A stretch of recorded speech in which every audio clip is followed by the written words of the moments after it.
سلام دوستان عزیز. امروز میخوام در مورد این فشنگی ترمز 207 یه توضیحات بهتون بدم، چون یکی دو روز چراغای ماشین من روشن نمیشد. بعد دیدم مشکل از اینه. میخوایم بهتون بگم که چطوری باید تستش کنید که ببینید این سالم است یا نه. این داخل قسمتی که سیمش جا میخوره 4 تا به اصطلاح اتصال داره.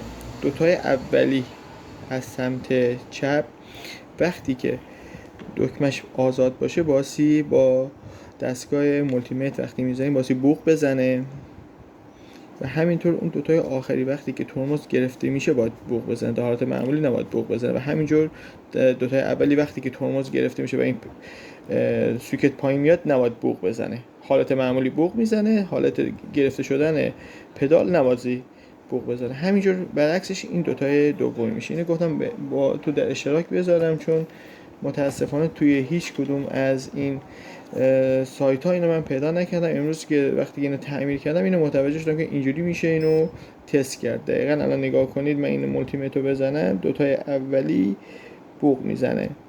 یه مقدار نگهداشتن سخته، چون هم فیلم برداری بکنیم هم بخوایم این کار انجام بدیم خیلی سخته. فقط بهتون گفتم این توضیح دادم که در جریان باشید که کسی که میخواد اینو تست کنه نگاه کنید این الان در حالت آزاده. وقتی اینا بگیرم دیگه بوق نمیزنه. دوتای اولی بوقش الان فیلم میکنم بلا فاصله بوق میزنه. اینو گفتم بهتون در جریان باشید.